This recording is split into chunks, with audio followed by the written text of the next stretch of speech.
నిమిషాలలో నొప్పి లేకుండా వేడికోస్ వెయిన్ చికిత్స. ఆవేశ హాస్పిటల్, హైదరాబాద్. నమస్తే రమ్మగారు. నమస్తే జయ. రమ్మగారు, శివరాత్రికి జాగరణ చేయటం అలాగే ఉపవాసం ఉండటం ప్రధానంగా చేస్తాం కదా. అసలు జాగరణ ఎలా చేయాలి, ఉపవాసం అంటే ఎలాంటి నియమాలు పాటించాలి? ఉపవాసానికి సరైన అర్థం సమీప వసనము, భగవంతునికి దగ్గరగా ఉండటం. అంటే ఇప్పుడు మనం అన్నం తింటాం అనుకో, అన్నం తినగానే ఆవకాయ వేసుకుందాం, ముద్దపప్పులోకి నెయ్యి వేసుకుందాం, దాంట్లో ఆవకాయ నలుచుకుందామా, మాగాయ నలుచుకుందాం, దెబ్బకాయ నిమ్మకాయ నలుచుకుందామా అనిపిస్తుంది ఊహ. తర్వాత పప్పుచారులో ఉప్పు తక్కువైందని ఉప్పు వేసుకుంటాం, 2 వడియాలు నలుచుకోవాలి, 2 అప్పడాలు నలుచుకోవాలి, ఓ 2 ఊరుమిరపకాయలు కావాలి. ఎంత వచ్చింది ఆసక్తి? అవును, అవునా? అన్నం హెవీగా తినేటప్పుడు బాగుందని ఇంకో ముద్ద ఎక్కువ తింటాం, పొట్ట నిండా ఉంటుంది అని ఆవలిస్తాం. ఎస్. ఈ మొత్తం క్రియలో భగవంతుడు ఉన్నాడు ఎక్కడైనా. పొట్టలో ఉన్న భగవంతుడిని, వైశ్వానరుణ్ణి మనం పూజించాం. పొట్టలో ఉంటుంది, అదేమిటిది, ఒక అగ్ని, వైశ్వానరాగ్ని అంటారు, ఏదో అగ్ని. మొత్తానికి ఈ అగ్నిని పూజించాం. కానీ విరాట్ పురుషుడైన పరమేశ్వరుని పూజించిన దాఖలాలు లేవు, అందులో ఉండవు కదా. అందుకని ఏంటంటే ఆహారం హెచ్చుగా తీసుకోకూడదు. స్వల్పమైన ఆహారంతో, నామినల్గా పొద్దున్న దేవుడికి నివేదన చేసిన పళ్ళు, కాస్త మంచినీళ్ళు తీసుకుంటూ ఫలహారంతో ఉపవాసం చేస్తే మంచిది. చిలకడ దుంప కూడా తింటా ఉండు, వస్తున్నా అందాక. అక్కడి నుంచి స్వల్పాహారం అంటే ఫలహారం అనుకుందాం, పళ్ళు తింటాం. ఈ ఫలాహారం కాకుండా మనం ఏదైనా ఉప్మాలు, తర్వాత ఏమో ఒక దిబ్బరొట్టె, ఉప్పుడు పిండి, ఇలాంటివి చేసుకుని తినే ఉపవాసం ఒక రకం.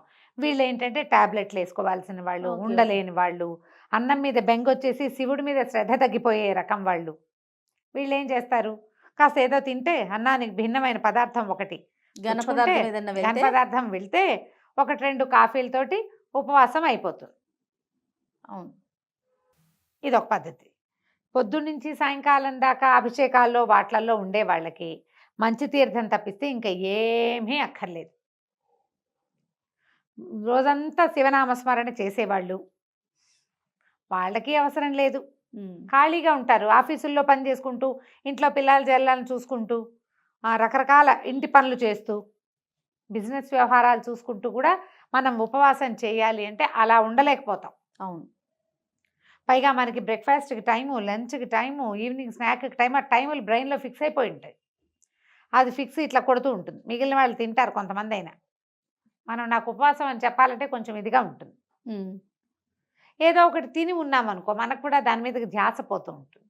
అందుకని కొంచెం ఏదైనా తినాలంటే చిలకడ దుంపలు లాంటివి తీసుకోవచ్చు, దాన్ని ఉడికించి తీసుకోవచ్చు. ఉప్పు అది ఉండదు.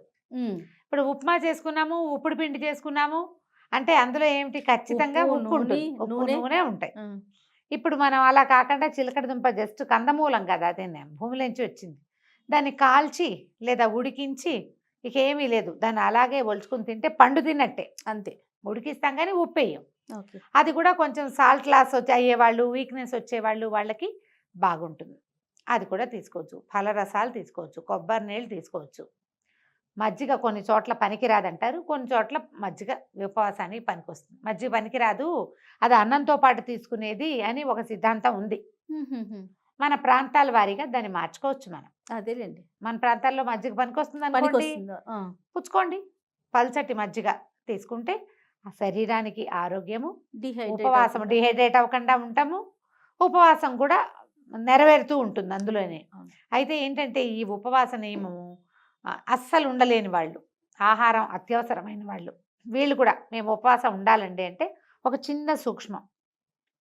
పొద్దున దేవతార్చన చేసుకుంటాం కదా, దైవారాధన ఏదో చేసుకుంటాం, పూజ పునస్కారం సింపుల్గా అయినా దీపం పెట్టి ధూపం చూపించి తర్వాత 2 అరటిపళ్ళు నివేదన పెట్టే అలవాటు ఉన్న వాళ్ళు కూడా పొద్దున మీరు ఏం వండుకుంటారో, ఉప్మా అయినా సరే దాన్ని దేవుడికి నివేదన చేయండి.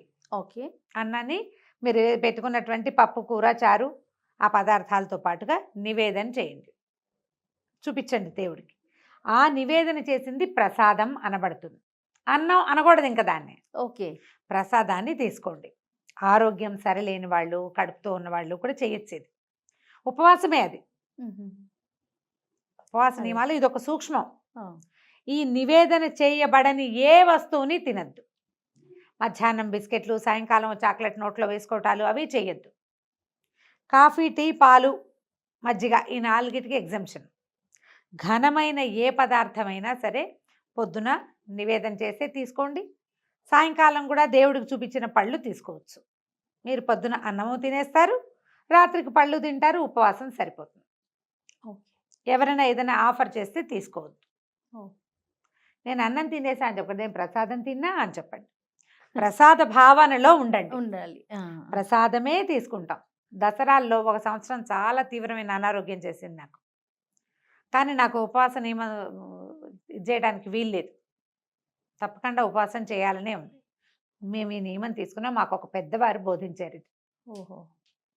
పొద్దునే నివేదన చేసేస్తావా, అన్నం కూర ఏం చేస్తావో అది కానిది మరమరాలు కూడా మరమరాల్లో ఒక కణం కూడా తీసి నోట్లో వేసుకోకూడదు. నివేదన చేసింది మాత్రమే పుచ్చుకోవాలి. సాయంకాలం నివేదన చేయండి, అది పుచ్చుకోండి, అంతే. బాగుంది. ఇలా చేయొచ్చు. దీంతో ఏ అభ్యంతరము లేదు. ఇంకొక చిన్న అనుమానం రమ్మగారు, మరుసటి రోజు కూడా ఈ ఉపవాస దీక్షను కొనసాగించాలా? కాదు, ఇవాళ రోజంతా ఉపవాసం ఉన్నామనుకో, మర్నాడు మధ్యాహ్నం భోజనం చేయొచ్చమ్మా, దాంట్లో ఏమీ లేదు. అయితే ఇప్పుడు మనం ఏకాదశి, ద్వాదశి చేయమా జయ? ఏకాదశి రోజంతా ఉపవాసం ఉంటాం కదా. అవును. ఏకాదశి నాటి జాగరణ చేసే విధానం కూడా ఉంది, ఇప్పుడు చేయట్లేదు మనం. అవును. ద్వాదశి నాటి పగలు భోజనం చేస్తాము. ద్వాదశి నాటి రాత్రి మళ్ళీ భోజనం చేయకూడదు. ఓహో. ద్వాదశి పారణ చేసి ద్వాదశి నాటి రాత్రి భోజనం చేయం. అలాగే శివరాత్రి మరుసటి రోజు మధ్యాహ్నం భోజనం చేస్తే రాత్రికి పలహారం చేయమనే చెప్తారు, అన్నం తినండి అని చెప్పరు.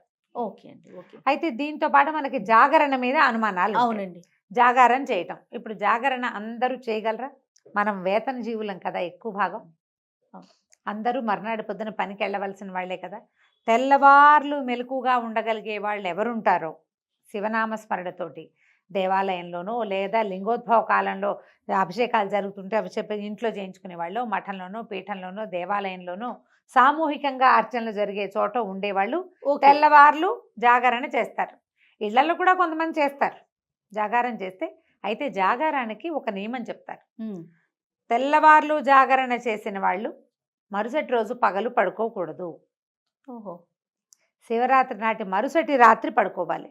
మర్నాడు పగలు పడుకుంటే జాగారం ఫలితం పోతుందని చెప్తారు. అయితే ఇప్పుడు అందరూ జాగరణ చేయలేరు కదా. ఇప్పుడు నీ బోటి నా బట్టి వాళ్ళు చేయరు. మర్నాడు పొద్దున్న షూట్. నన్ను కూడా కలిపేసుకుంటున్నారా? మరి నీ పొద్దున్నే షూట్ ఉండదు. ఓకే. నిన్ను కలుపుకోక తప్పదు కదా. మర్నాడు షూట్ ఉంది, నువ్వేం చేస్తావు? జాగారం చేస్తావా? అస్సలు చేయను. అందుకే చెప్పా. ఓకే. అందుకని మనం ఏం చేయొచ్చు, లింగోద్భవ కాలం వరకు మనం శివనామస్మరణలో గడిపి అప్పుడు పడుకోవచ్చు. ఉండలేని వాళ్ళు తెల్లవారుజామున పడుకోవచ్చు. అది కూడా జాగరణ కిందకే లెక్కకు వస్తుంది. మనం లింగోద్భవ కాలం అయ్యాక 2 గంటలకు 1 గంట దాటిపోవాలి. 2 o'clockకి పడుకోవాలి. 2 గంటలకు పడుకుని మర్నాడు యథావిధిగా శివార్చన చేసుకుని యథావిధిగా భోజన కార్యక్రమాలు తీసుకోవచ్చు. పగలు పడుకోకూడదు, అది నియమంగా పెట్టుకోవాలి. శివరాత్రి మరుసటి రోజు పగలు పడుకుంటే ముందు రోజు నువ్వు 1 గంట దాకా మెలకుగా ఉండి శివనామస్మరణ చేసే ఫలితం కూడా పోతుందట. ఓకే. ఉండకూడదట, పడుకోకూడదు. పగలు నిద్ర మానేయండి, ఆరోగ్యానికి మంచిది. రమ్మగారు, జాగరణ, ఉపవాసం వీటితో పాటుగా శివనామ స్మరణను మాత్రం వదలకూడదు అంటారు కదా. వదలకూడదు. సామాన్యులు కూడా అనుకోవటానికి వీలుగా ఎలాంటి మంత్రం చెప్తారండి? పంచాక్షరి ఓం నమ శివాయ. శివాయన అసలు అంతకు మించింది ఉంది, ఆ మహామంత్రం కదా. ఉపదేశం తీసుకుని మంత్ర పునశ్చరణ చేసుకోవటే అద్భుతం చేయాలి. ఉపదేశం లేకపోయినా కూడా మనం ఏ ఆలు రాసేటప్పుడు మొదట రోజున అక్షరాభేదం ఓ నమః శివాయ రాయిస్తారు. మనం చదువుకోవచ్చు, అది చాలా చక్కగా చెప్పుకోవచ్చు. నా మాట ఏంటంటే ఈ మొత్తం చెప్పామా, చివరికి కన్క్లూడింగ్ పార్ట్ ఒకటి చెప్తా. చెప్పండి.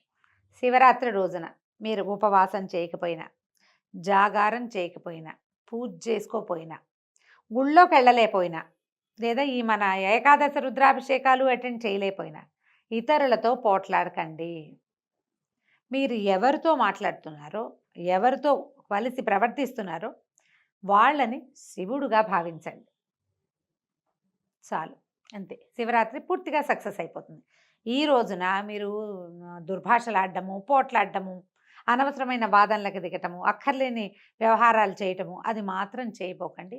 ఈ పూజా విధానం అవన్నీ మనకి చేత కాకపోయినా ఓం నమ శివాయ, ఓం నమ శివాయ, ఓం నమ శివాయ అనుకున్నా జపిస్తూ ఉంటేనే, నిరంతరము జపిస్తూ ఉన్నా కూడా సరిపోతుంది. జపం కూడా చెయ్యము, మాకు ఇష్టం లేదు, మాకు చేత కాదు అనుకునే వాళ్ళు కనీసం పోట్లాడకండి.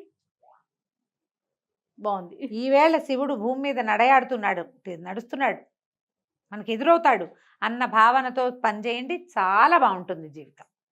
సూపర్ రమ్మ గారు. నమస్తే. నమస్తే.